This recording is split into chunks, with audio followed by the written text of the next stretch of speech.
We took it all. We brought them to our land. An endless night, ember hot and icy cold. The rage of the earth. We made this curse. Carved it in the blood on our backs. We did not see. We could not, but she did. And in the end... What will I become? Senua's Saga. Hellblade 2. Play it now with Game Pass.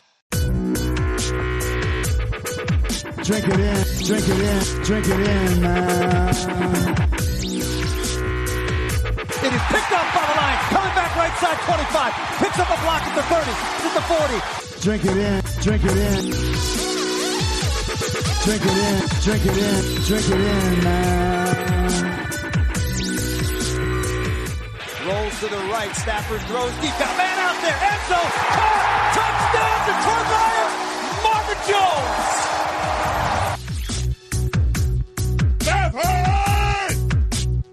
Drink it in, drink it in. Touchdown, Detroit Lions! Cornbread!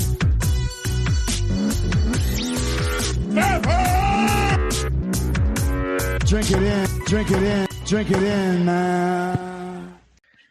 Detroit Koolaid, what is going on, everybody? We are back in the building on a Wednesday here on the Detroit Koolaid Cast, talking Detroit Lions, serving up a big glass of Honolulu Blue Kool-Aid, lots of stuff in the news, and we got some real fun stuff on the show today. I'm going to do some clips from the offensive and defensive coordinator press conferences we had, and on the back half of the show, we're going to do the Grifka 2K Lions, which is Grifka's all-time team, made up of 2000s Lions players from the 2000s. We'll do that on the fly and have some fun with it as well.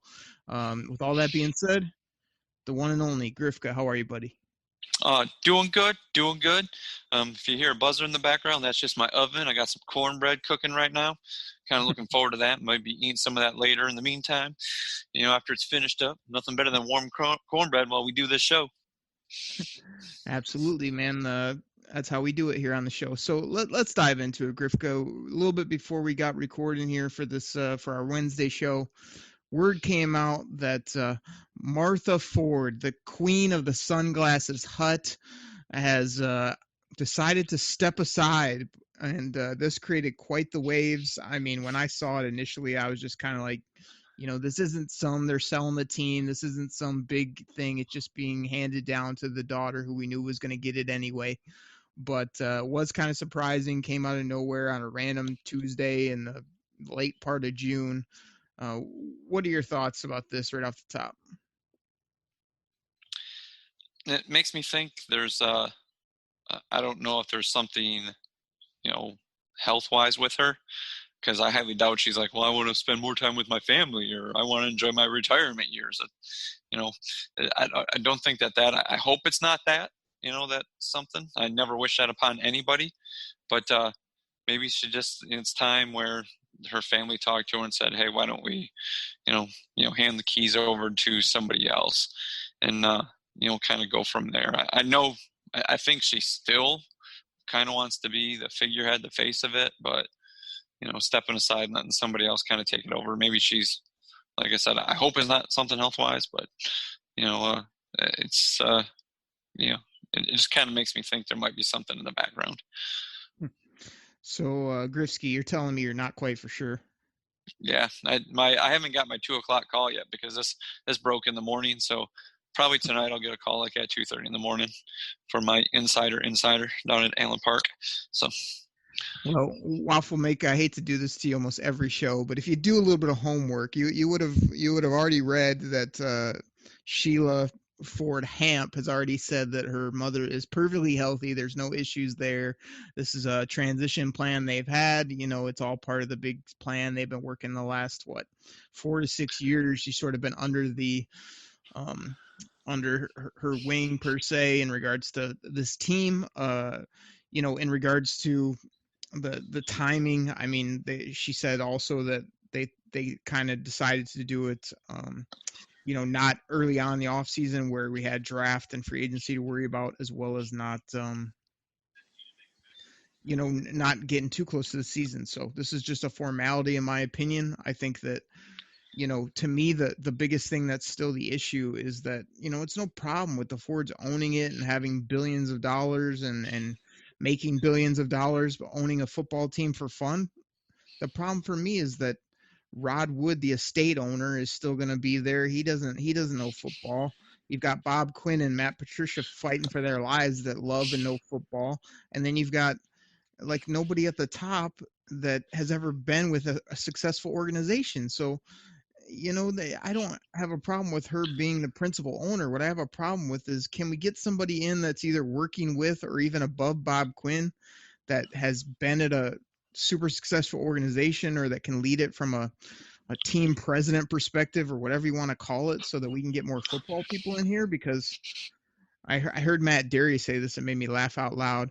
The FOMO down there in Allen Park. I mean, yeah, they build cars. They know business, but they don't know football. And so it just seems like it's going to be another person. She says she's learning on the job. She says, she's going to come in and be a learner and work hard and wants to know X, Y, and Z about the organization. It's like, we just need somebody to sign the checks, other than that, like, let everybody else deal with on-field stuff and whatnot. It's, I don't know. I'm pretty bummed about it, other than I'm just kind of like, whatever, it's just going to be another transition to another Ford in regards to ownership. And to me, I'm not positive or negative on that. It's not like I sit here and say, oh, a Ford, is just going to clunk it up regardless. But I also don't expect any drastic changes or any big time swooping moves unless somebody else came in that was either strictly football or was from somewhere that has multiple Super Bowls at that level. So that's my take. But I know you're not quite for sure, and you're worried about the health and all this other stuff. But it is what it is. Yeah. But you said this was some transition thing that they've had, playing for a while. But yeah, we have all heard the stories, Paul Pasqualoni wanted to go spend more time with his family. Urban Meyer had a heart attack down in Florida, and he wanted to go spend more time with his family. I mean, you can put out any press release you want why the transition's happening. It's just all speak to make it sound like everything's okay. Like, all of a sudden, like, okay, here on a Tuesday in late June, we're going to decide, like, I'm stepping down today. And I'm like, okay. And it's just them. Okay. That's what they do, though. That's what the Fords do. They put out things on Friday night, press releases, so it goes under the rug. They do this in some random day in the June when nobody's even paying attention to football. Like, so it's as little of a deal as it can be for something that is, on this type of level. This is what they do. So I don't know. Like, she is 94, Grifsky. I don't know if you know. I mean, that's not very young. So I would think, we might as well do this at some point, but I don't know. Grifka, can we end it this way? I mean, we've joked about it on the show. I've had a little fun with Martha. I mean, I've also said I'm sure she's a tremendous person. I mean, what was it, that couple hour doc that came out on the NFL Network, with her and the other female owners, I mean, was so highly esteemed. I mean, Grifka, the real story, we almost buried the lead, is that, like, we're never going to get to see this dream come true. And it's simply this: I haven't had my favorite moment yet. I want to win the Lombardi trophy. Yay. Like, can you imagine if, like, we go on a run right after she steps down, and then we end up hoisting the trophy? I mean, that would just be bittersweet for Martha there and the Ford family directly. But yeah, that's not going to happen now. I mean, she'll probably still take credit if it did, but yeah, that whole gimmick that we've done and that whole show is just out the window now. Well, yeah, I mean, maybe she'll be the one that, when you have to call Ford Field for something, she may be the person, hit 1 for this, hit 2 for this. That'd be kind of cool, wouldn't it? Ford Field, how can I make your dreams come true? Future home of the Lombardi trophy. That would be sweet.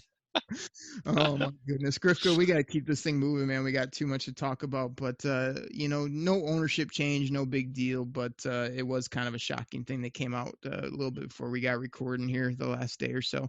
Let's let's dive into these coordinator pressers. Grifka, I know that you are you've got a million functions going on. I mean, you're such a busy man. You're out at the teeter-totter playing Red Rover, doing whatever the hell else you do, not practicing your washer game, that's for sure. I mean, I'm sure you didn't get to. I'm sure you missed these Daryl Bevel and Corey Undlin, our new defensive coordinator, step into the podium just because you're super superior and busy schedule to all the common folk out there. Am I right? Nothing better than listen to Coach speak. Absolutely, and that's what we're gonna do today, Grifka. I've cut out some clips, and I cannot wait for your opinion. I'm sure your thoughts will be riveting. Oh yes, I am. I'm on top of this, so waiting for it. All right, so Grifka, we'll start with Undlin. I got a couple Jeff Okudah clips here, so I'll just play two of these back to back, and then we'll get your thoughts. This is Corey Undlin, the new defensive coordinator, on Jeff Okudah. Fortunate that we got him, and I've been nothing but impressed with him since day one. And the second one is very interesting here. Check this out.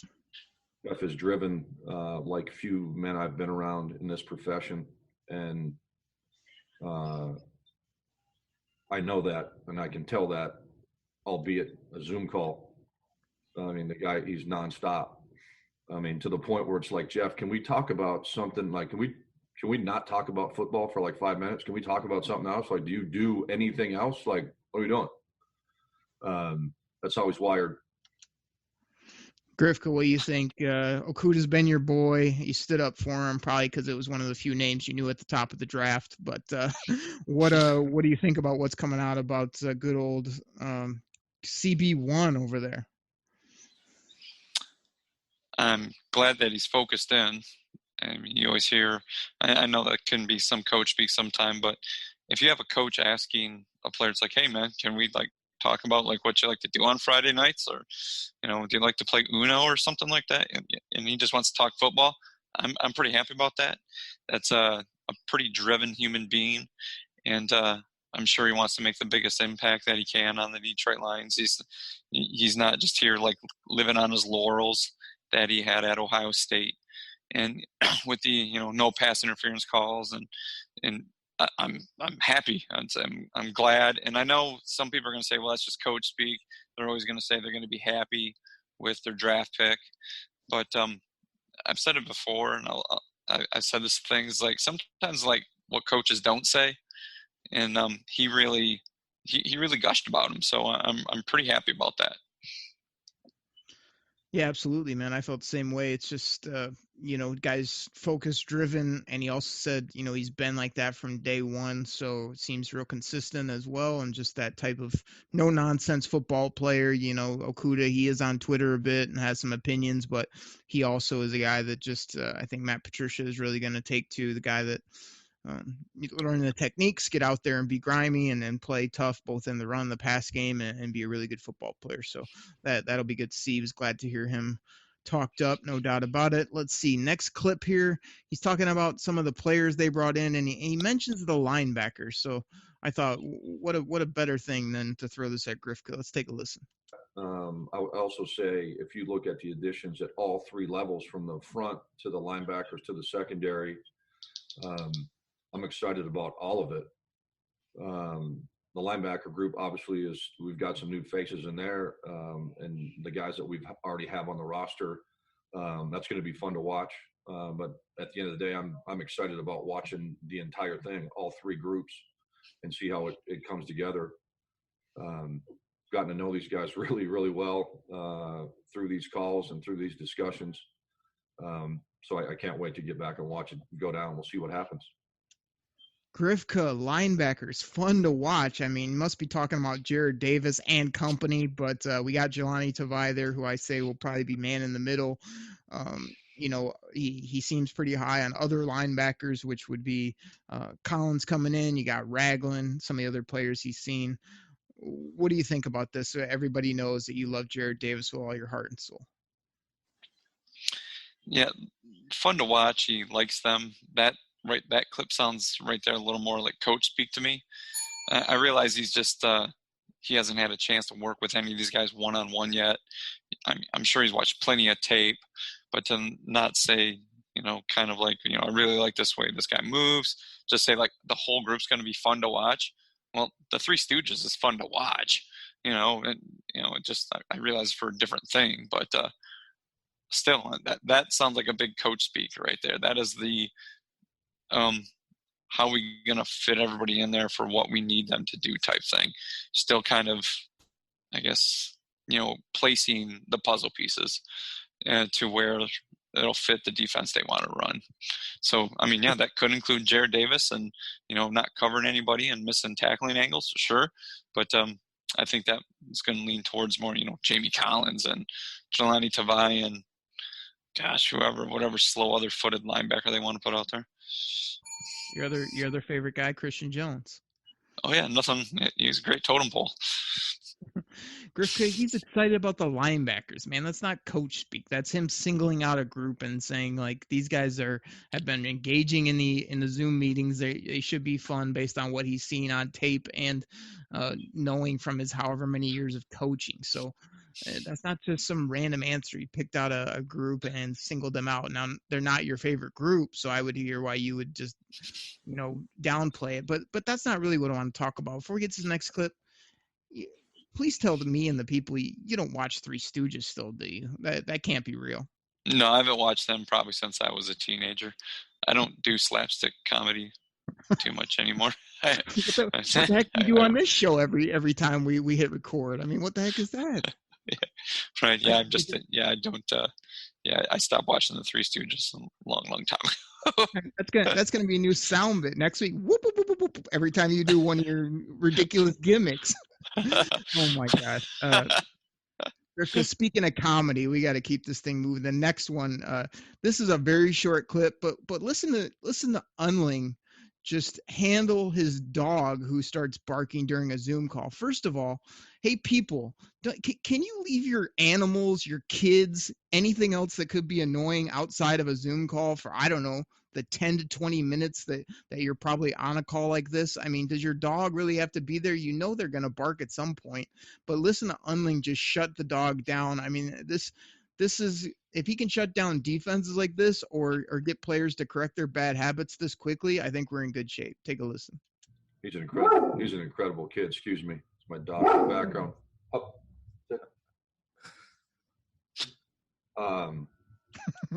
Shut it right down, Grifko. So imagine Jeff Okuda or somebody getting out of line on the defense. I mean, a couple quick words from Undlin, and we'll have that corrected right away if his dog is any example. But I thought that was just funny. It was annoying to me because your dog can be in the other room for 10, 20 minutes, but it was funny how he just said two little quick things and that dog was quiet again. So I like that. That's great. It makes me wonder what either hand signal or look that he gave the dog, where the dog's like, I need to be quiet. Grifka, like, I don't know if you've heard this before, and again, I was just using that as a fun example about him being able to have some authority, but I don't know if you've heard me say this on the show before, and this isn't a direct analogy, but the words are the same. Grifka, the Detroit Lions got some dogs on this team, and that's DAWGS. You know what that might be? Tracy Walker, Trey Flowers. I mean, lots of dogs on defense. Jamie Collins, Okuda, Trufant might be a dog when it's all said and done. Tavai's got some dog qualities. I mean, we got some DAWGs on this football team now, even though you don't want to admit it. So I thought I'd correlate it to that as well. Yeah, that would. You named off some names there that I'm happy with, but if they put his dog on the defense, and he'd be able to kind of push the defense around, what he needs him to do, kind of like that sheepdog, something like that, just chasing the defensive backs. You're supposed to be over here. When are you going to give one of these Detroit Lions dog status? Are you going to wait till they have to put a gold jacket on before you give anybody DAWG status on this football team? Because you don't give anybody any credit until it's completely obvious, until they've made 5 Pro Bowls, and then you're like, Okri, I knew he was a dog all along. I just didn't want to say anything. Well, see, dog to me is just like, you're like the creme de la creme. I mean, you are. I mean, you're a badass. I mean, you're just not you're like, oh yeah, you're a dog. Okay, you go out and play hard, make plays, do something. And like I said, get the key turnovers, make the sure tackle when it's needed. Not just some guy standing in the middle of the huddle before the game doing the chant, the what time is it game time type chant or whatever like that, That don't make you a dog just because, you're the leader of the cornerback room, make plays, go do that, Oh, Griff Could. You don't even know the definition of a DAWG on a football team, but let's keep it moving. We got more stuff. I do. I'm not easily impressed. I don't drop that word like an anvil all the time because, oh yeah, it's overused. It's trite. That's all it is. It's just, you can't call everybody a dog. It's not creme de la creme, though. Like, that's all you ever do is say, like, oh, well, this guy's not the best of his position. You give them no credit. A dog is a nasty football player that gets after you. He grinds at practice. He's a tough guy on and off the field. He's you mean somebody like team Lawrence Taylor, Derek Thomas, those, Mike Singletary, Richard Dent, Ronnie Lott. You mean those guys, right? Those guys are dogs. But, you're just like, because you play hard and you make a couple plays, like, oh, you're a dog. Come on. Those are the best of the best DAWGs. But I'm telling you that you don't have to be that. You can be a middle of the road. You can be an upper tier football player and not be in the Hall of Fame or the greatest ever and still be a dog. How do you get dog status then? You're giving this guy props and like, you the man, you're an average player, but, you're a dog. No, you're not then. You didn't even... Griff, I can't get into this with you again, but I just explained it to you that if the guy has grit, if the guy's tough, if the guy's a ball player on your team, a guy that everybody rallies around, that's the dog definition, not your definition, which is always, is he the best ever at his position or not? Because if he is, I'll give him credit. If he's not, I put him in the sucks category. That's my problem with no. If a guy sucks, he sucks. If I say a guy's average, he's average. If there's a difference between a guy who sucks and a guy who's just another guy on the team. It's like, yeah, he's on the team, he's okay. But if a guy sucks, he sucks. But then there's your superstars, your playmakers, your game changers. And just because sorry, I guess I consider those guys more dogs than somebody who's just like, oh, you're tough and you're gritty.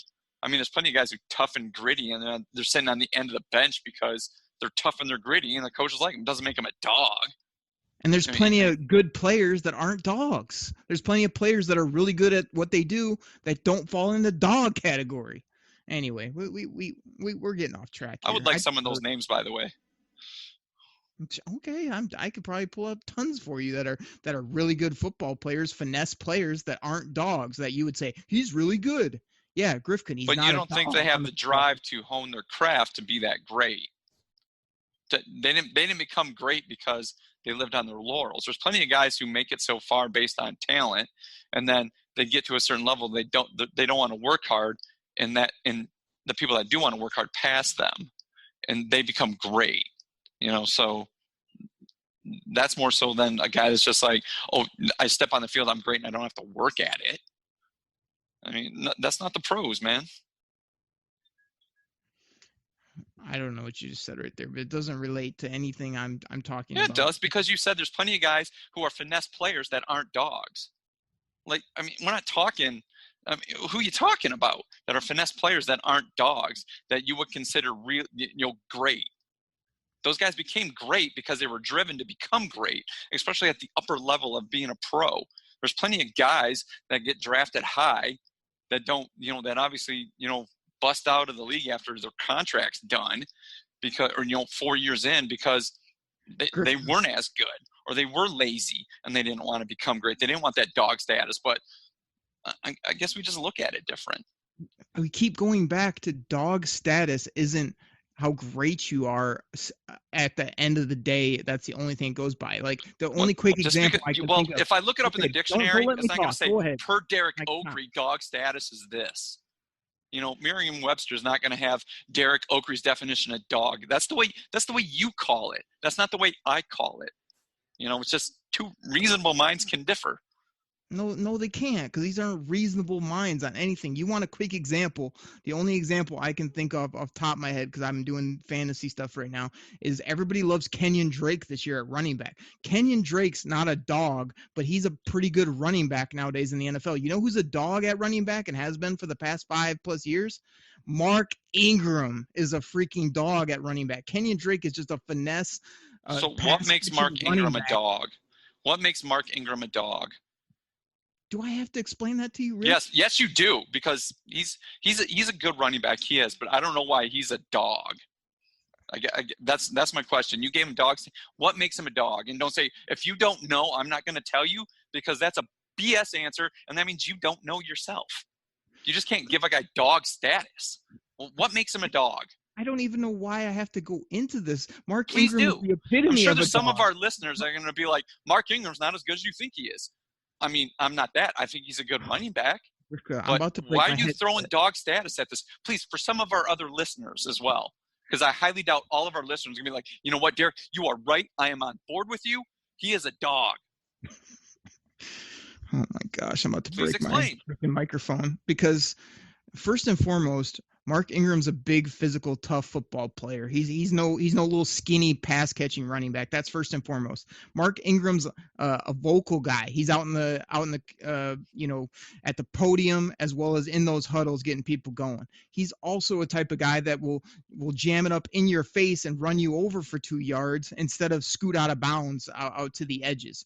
All of these things for the running back position, if that's the comparison I'm making right now, is a dog running back, is a guy that you don't want to mess with, you don't want to see on Sundays, and you don't want to meet in a dark alley, as you would say. Kenyon Drake, I will meet in any alley at any time of day. He's a wimp, but he's good at football. He can put up numbers, he can catch the football, he can put up yards when he's given a chance. Is he a dog? No way, because he doesn't have any of the vocal, any of the physical, and any of the things that I deem being in that dog category, which is a lot more than, is he good at running? Is he a good running back? Oh, then I claim him a dog. No, because he's a wimp. You know, there's a huge difference. And the fact that you don't even see it and then I'm wasting 10 minutes on this drives me nuts, because it goes back to the other stuff we always talk about, where you're just like, oh, he either sucks or he's a Hall of Famer. Like, just because you're good doesn't mean you're a dog player. I mean, you're top of your position. We have other names for that. It's called superstar. It's called Pro Bowl. It's called All Pro. It's called all these other things. Dog is a special category for those people that are just grimy, nasty, leaders, physical, people that aren't afraid to punch you in the mouth, aren't afraid to stick their face in there when other guys don't want to do any of those things. Can we move on those now? guys that all work hard, they can be players, but they can still be dogs, then, is what you're saying. I want to make sure I got that right, because they work hard. They're going to stick it in your face. They're going to get up in your grill. They're going to, be out there. They're going to be vocal, so that makes them, even if they're players, he's okay. They can still be a dog. Do I have that right?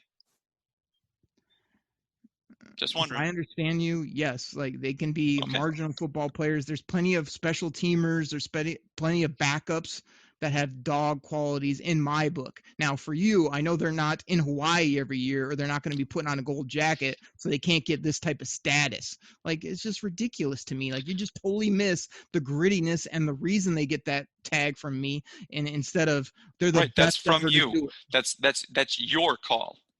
So, yeah, that's your call. I'm not building a football team around a bunch of players because they're gritty. Well, this guy's gritty. This guy's this. There goes your young, hungry guy. Yeah, those young, hungry guys are available because they suck on the other teams, and other teams can live without them. But I'm not building a whole team around a bunch of, but they're dogs. Our team has 52 dogs, and they're really gritty. They'll get up in your face, and they're only okay players. That's ridiculous. Hey, nobody said. But they're all dogs. We got 52 dogs. They suck at what they do, but they work hard and they'll get up in your face. Okay. Grifka, I just gave you an example of Mark Ingram, who's been in the probably a top 10. But top you also gave me, it's like I said, if they're years. a home player, if they're only okay, and you're like, yeah, if they do all that, well, fine. You could have 52 guys like that, and they could be completely. I mean, John Kitna did that, and I still want to take him on his team. I still want him as my quarterback. I mean, that guy used to take a beating, get up, all the time, but I still don't want him as my quarterback. I mean, I'll go take a finesse guy any day, that puts up stats more so than John Kitna. Yeah, I guess he was a dog, but he was a completely average to below average quarterback. I apologize, people. I really do. Really? No, we had dog status. I love this. This is great. We haven't had a conversation like this in a while. This is not good content because you just keep going back to that a dog is either really good at what he does or not, or he sucks at everything. And I'm trying to explain to you. I've seen plenty of dogs laying on the front porch, not moving in the heat of the summer. They're dogs, but no, they're not. If they're laying on the porch, the dog is the guy that's a dog and not letting you in the yard. Like that's the one I'm talking about. You're talking about the fastest dog, or the one that is just wins all the awards at those stupid things where they prance around the circle all day. I'm talking about that dog that it's got the beware sign when you come inside the fence, and you don't understand that could either be an all-pro or that could be a guy that's in his second year trying to win a roster spot. He could still be a dog on either level. Can we keep going, please? We got to get this show done at some point. Yeah, that was a good conversation. I like that. If anybody disagrees with me or Derek, feel free to call in at 989-272-3484. Please write at GriffKDKC. Do not send me any tweets because this is a slam dunk argument. Please send Derek Oakrey at Derek Oakrey pictures of your dogs. That way he knows what dogs, especially dogs just laying on porches. Put a beware sign next to it. Oh my gosh. This is off the rails right now. We took it all. We brought them to our land. An endless night, ember hot and icy cold. The rage of the earth. We made this curse. Carved it in the blood on our backs. We did not see. We could not, but she did. And in the end... What will I become? Senua's Saga. Hellblade 2. Play it now with Game Pass. All right, so my next clip with Undlin, it's my last clip, thank goodness of him. He talks about who's going to call the plays, because I know this is another thing that Grifko, as he sits, this is another soapbox. Get your soapbox out, Grifko. You want to know who calls the plays, like that makes some big difference. And then we've got him talking about techniques as well as what training camp might be in this next short clip. Here we go. Okay. Play calling, we'll figure that out when we get to the season. I'll leave it at that. And then the extended training camp.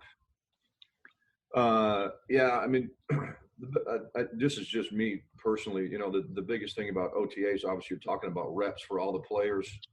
And then you're really talking about all the individual technique work that you get to spend time on.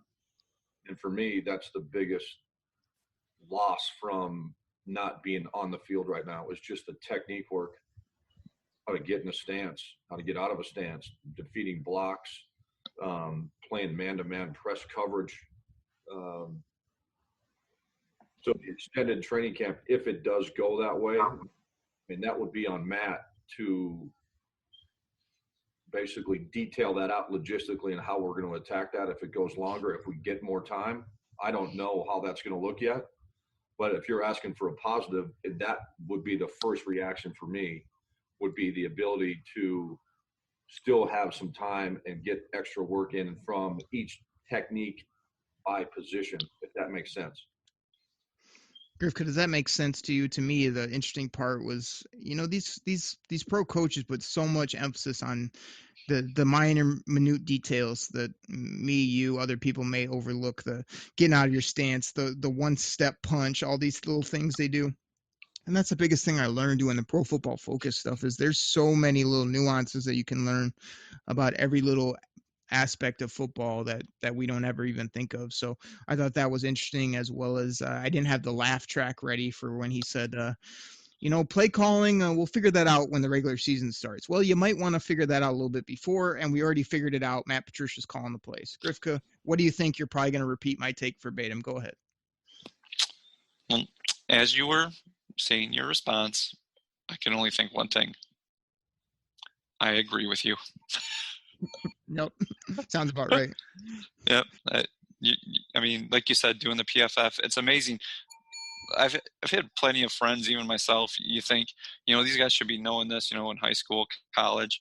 But you're right, different coaches teach different techniques, hand placements. It's still kind of like in the same general area. They just want you to do it a little differently to better suit what they're trying to do either on offense or defense. So if Undlin and Patricia, want to bring the guys in, teach the new guys, this is how we do it. This is how I want you to do it.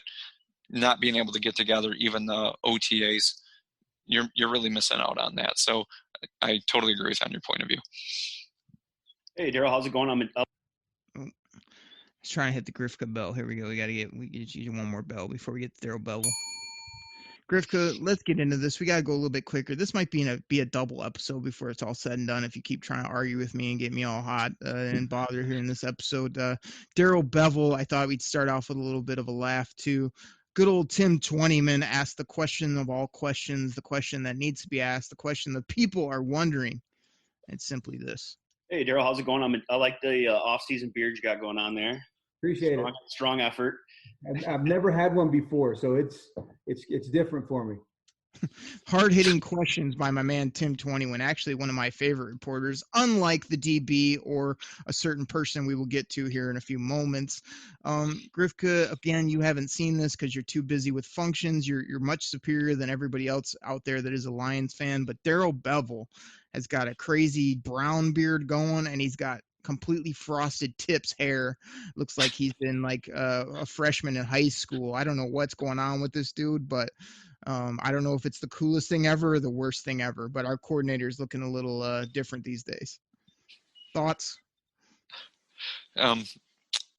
Maybe it was one of those things you see those videos of where like little kids are, doing their mom's nails and their dad's hair. Maybe that's something like that, why he's got frosted tips. I can't see why he would have frosted tips, but growing out the beard, congratulations, man. Good for you. So you're not quite for sure why he did it? Yeah. If he's trying to look like a freshman in high school, I don't know. All right. Next thing, one of my personal favorites, Jamal Agnew. I talked about him. I mean, gosh, where's my crickets when I need it? But we'll play this. Here's his thoughts on Agnew moving to a receiver. That's the extra Grifka bell. Here we go. Yeah, I think you saw a little bit of that right at the end of last year, right, where we kind of brought him over. We gave him a few opportunities on the offensive side of the ball, and I think we really like his skill set. I think you mentioned it. The ball in his hands, he does great things with it. So when you have those type of players, you want to get the ball in their hands. So this offseason, he spent time in the receiver room, pretty much exclusively. Exclusively in the receiver room. When he gets his hands on the ball, he could do some things. What, like drop kicks, like cost us football games against Arizona, like bring back a kick every blue moon so that he stays in the news and then he gets Pro Bowl accolades for this. I mean, there ain't no dang way this dude's going from defense and kick returner to some glorious, receiver. If anything, he's a very marginal gadget player at best. This just frustrates me on so many levels. Yeah, I'm right there with you. I agree with you. I mean, this guy, you're going to put how many hours into this guy, getting him on the field to use these plays? Because once again, like they said, once they get the ball in his hands, the Lions are only going to have so many plays for him. So when he's on the field, defense is going to be like, okay, you can scrap 90% of their playbook because he's on the field now. So, okay. Waste of time, congratulations. I'll see you at the bowling alley working with Brandon Pettigrew. Exactly. All right. So this next clip, Griffith, this again is another humor clip that I put in just for giggles. All right. So we got my other least favorite reporter on the Detroit Lions beat. And you know his name. He's the slouch. He's the slouch in the front row that needs to be told to sit up, would you? This guy, listen to this. Listen to this question. He tees up this like glorious hello to Daryl Bevel, and then I'll just let you hear what happens right after that. It's gold. Listen to this. Mike Rothstein. Hey Daryl, thanks for doing this. Appreciate it. Hope you're doing well.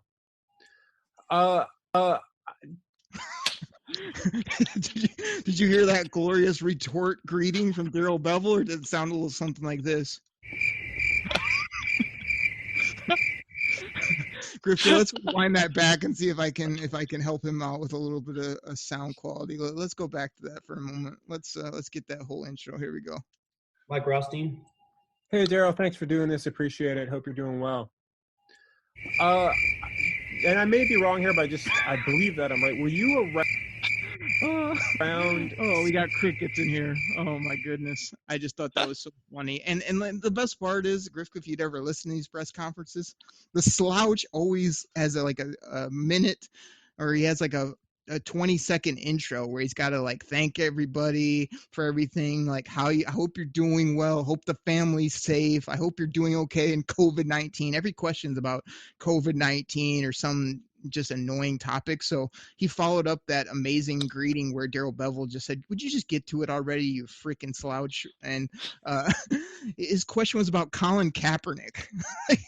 Come on, bro. We're talking Lions football here. Nobody cares about Darrell Bevell in 2008 if he was there when they brought in Kaepernick for a workout on a Tuesday. Like, how ridiculous is the slouch here in this situation? That's the actual question. That's the question he got out. He couldn't think of anything better. Okay. Well, I'm sure he got thrown off when he got stonewalled by Darrell Bevell when he didn't get his glorious, oh, great, Michael, how are you? I hope you're doing well also. Totally got blindsided. It's like the reporter flipping through their notes looking for the proper question. Okay. I love I didn't get the hello back, and then he went into the and then he had to scramble back to his script so he could get to the question. He didn't get his glorious acknowledgement. Sounded like he was doing the O face. Oh. Incredible. That was funny. All right, let's get back to football. This clip is about my guy, DeAndre Swift. I'm just super excited to see this guy in a Lions uniform, as well as all the things he can do. Darrell Bevell sounds like he is as well. So DeAndre Swift, we're super excited to have him. We feel like he's a really talented, well-rounded running back. A guy that that you feel like could handle the run game, but as well as that, he has ability in the pass game where you could do some things with him there. Really just a complete guy. So to be able to add him in there with Carry On, with Bo. Such a good group there, and then there's still other guys. I mean, Ty's there, Huntley's there.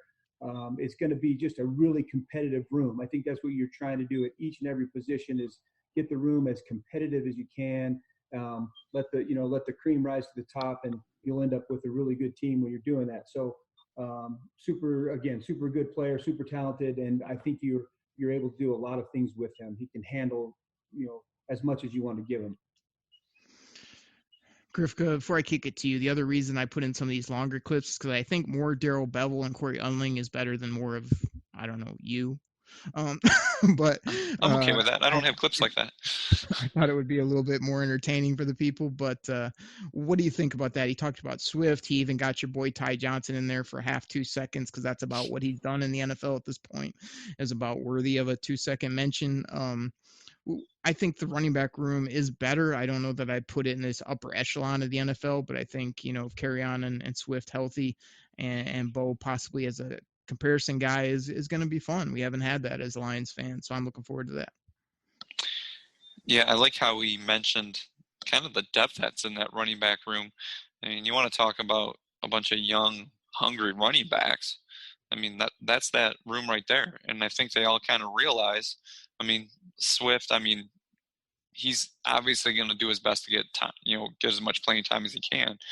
I mean, Kerryon Johnson, he's got to work hard because they just they got Swift, and he's going to be on the team because, like how you like to say, where he's at with his contract, the flashes he's shown, I mean, he's obviously worthy of a spot. Huntley's a rookie, kind of unknown, has really got to show stuff besides being the small college guy. Ty Johnson's got to show something because even though he was a 6th-round pick, I mean, the running back room's crowded. And Bo Scarborough, he's got to be thinking to himself, this is his 4th team that he's been on. And even though he showed well last year at points, I still don't think, and even in his mind, he still has to think his spot isn't a guarantee on the team. So I really like this running back room, but I'm going to agree with you and say that it's not an upper echelon room. I think there's other running backs in this division, other running back rooms, even in this division, that are better. But I just really like where this running back room is at and who's in there. Grifsky, I don't want to get in a 20-minute argument with you on this because I know you're probably going to flip your lid. You would think I would agree with you on your take, talking about young, hungry players and why they're better. I disagree on so many levels with the reasons that you like this running back room, because to me, it doesn't matter. Like, I love young talent. I love cheap talent. I love draft picks. But I don't love just having a hodgepodge of guys that have never done anything. I mean, wow, Ty Johnson, you look good in a uniform. You haven't done anything yet to show me anything on Sundays. Bo, you had a cup of coffee here and looked decent. Other than that, you've been kicking around on squads. Huntley, wow, you got some speed. You not penciling him in as the fifth running back. Carry on until he not only stays healthy but shows me what he did in the first year. It's hard to pencil in. So I go into this saying like Swift is the one with all the tools and all the upside and all the, expectations because of what he did in college, his skill set, and because we haven't seen it yet.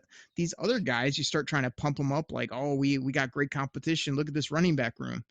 You got one guy that's done a little bit and he's been hurt a lot. You got three guys that have done a damn thing, and you've got a kid coming in that's your new toy in the backfield, a new weapon that's got a lot to prove as well. So, I mean, there's lots of other backfields that got one or two running backs that blow our whole five away in a heartbeat. So, again, I know you're probably I can't believe you don't like.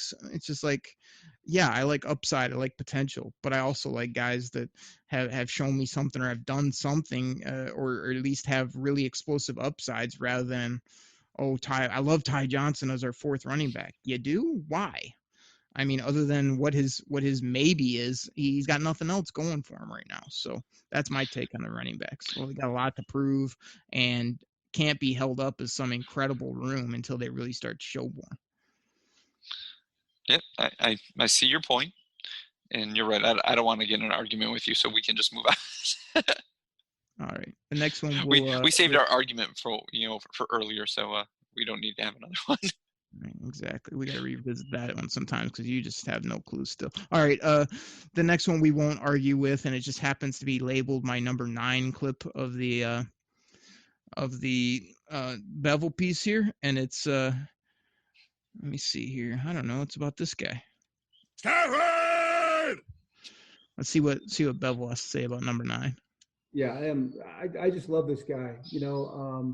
I really like what he's bringing in the meetings. I mean, whether it's in the individual meetings that we're having, whether it's an offensive meeting or speaking up in the team meeting, I think he's really doing a great job with his leadership. He is super excited. I mean, you sit out half the season, it kind of can give you a sense of where you're at. And I think he's really, really chomping at the bit and excited to get back with his teammates, really get back out there on the field. And continue this thing and start winning a bunch of games. There's no question in my mind that he's really excited to do that. Grifka, what do you think? Real positive. Love Stafford. Seem to have a good rapport. Always good. Yeah, to hear. I think Matt Stafford loves Darrell Bevel's offense, and I think one thing he's mentioned, Stafford's really excited. I think he realizes the talent that he has around him. That Stafford realizes that he doesn't have to be, the main man, the only one, trying to make everybody around him so much better because there's already a lot of talent around him. Wide receiving core, I mean, like you said, Swift at running back. Hopefully some of those other running backs can step up as well. But I really like that, and I really think Bevel and Stafford work well together.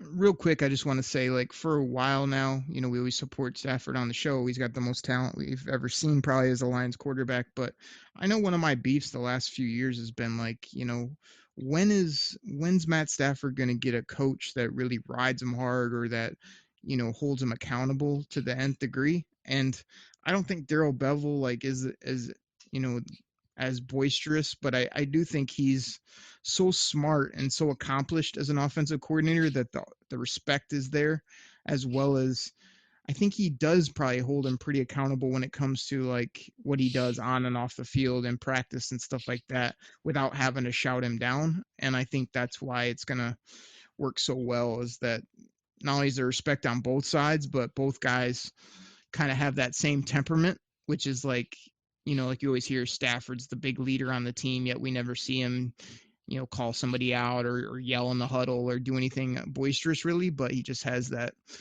respect. And I think Darrell Bevell's the same way. Smart, calculated type of guy, and a guy that just is respected around the league for what he's done, which, like you say, we both, Darrell Bevell probably wants to get back to another Super Bowl, and I know Stafford wants to get to one. So hopefully they can have that in common here before it's said and done. All right, Grifka, here's what we're doing, because we blew through our whole show because you had to go back and forth with me. I tried to play a fun little clip about Corey Undlin and how he quieted his dog down in 2 seconds. And I just mentioned off the cuff about DAWGS on the Detroit Lions, DAWGs, and you had to annoy me for 30 minutes about how can you have a dog if they're not the best player in the league? It doesn't make any sense, Oakley. And I was like, Grifka, you don't understand what a dog is in the NFL. And we wasted everybody's time with that. Hopefully they enjoyed it. I doubt it. So we got no time for the Grifka 2K all-time Lions team in the 2000s. We'll have to either do that maybe Friday or another show.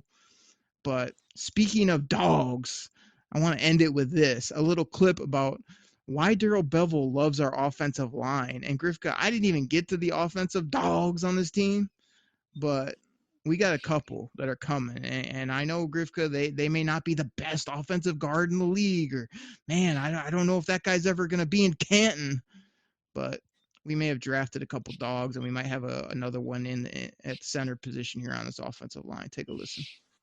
Well, first of all, Vaitai's a big human, like those guys up front. But also, I think it's I think if I think back to what Frank maybe was talking to you guys about that toughness, and when you look at those guys with Jonah and with Logan, those guys, I think they bring that mentality. It's a lunch pail, so to speak, type of group, guys that they kind of like to hurt. They kind of like to hurt the opponent as well.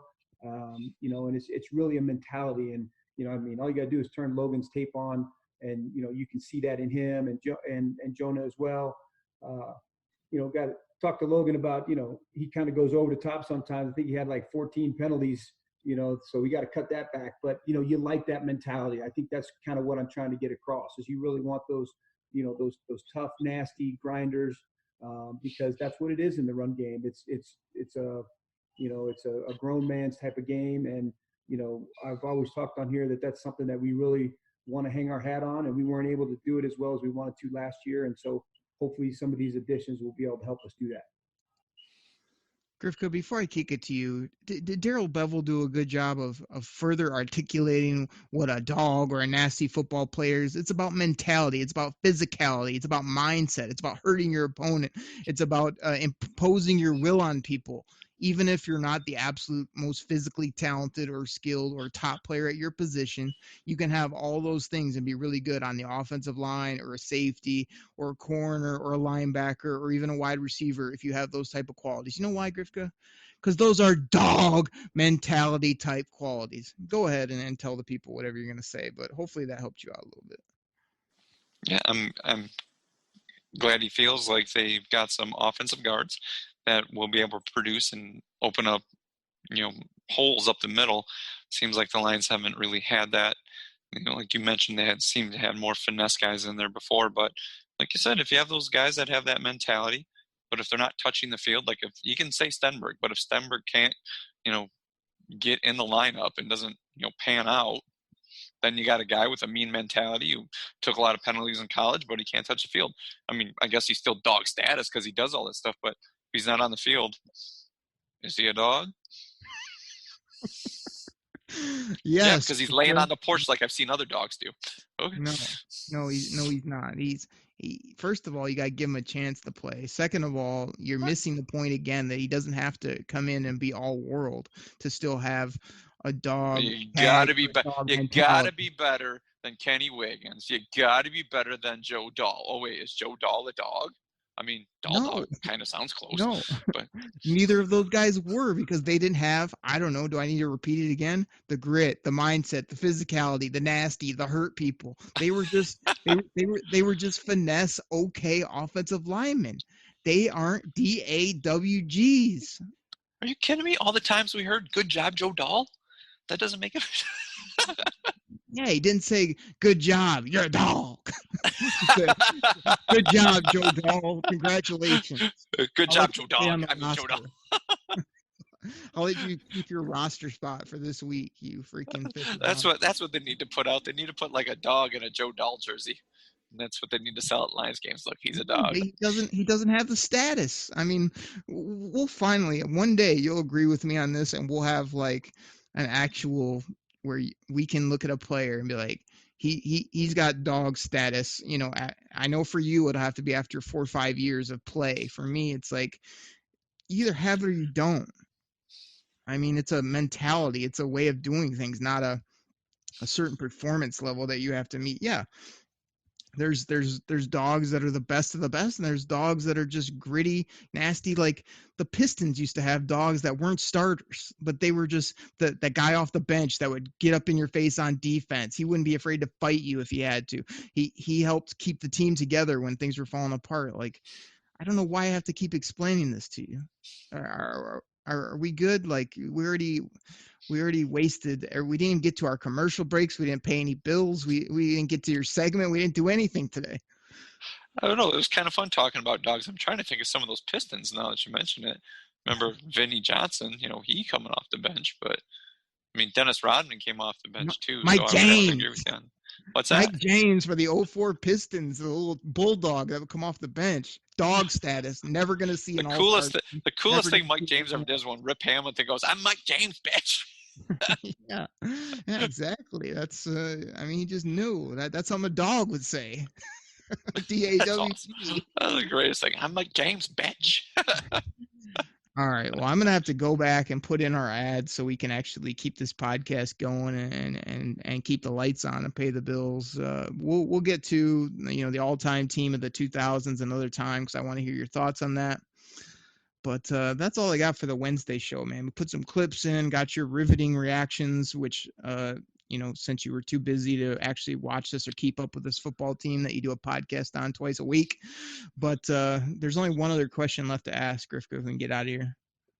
You got anything else amazing, thoughtful, provoking, incredible, stupendous for the people? Nope. I didn't think so. Griff, you don't have dog status. You never will, but obviously I do, and I prove that every week on this show. Everybody, thank you for listening to Detroit Koolaid Cast. This Koolaid Cast is gritty, it's grimy, it's nasty. We're not afraid to get up in your face, and we like to try to make you laugh as well. This is a DAWG type podcast. Griffko will be back on Friday talking all things Detroit Lions right here on the Detroit Koolaid Cast. Take care, everybody. We're out. Pack the bag, start the plane. This game is over. It is over. What a comeback by the Lions. Drink it in, man.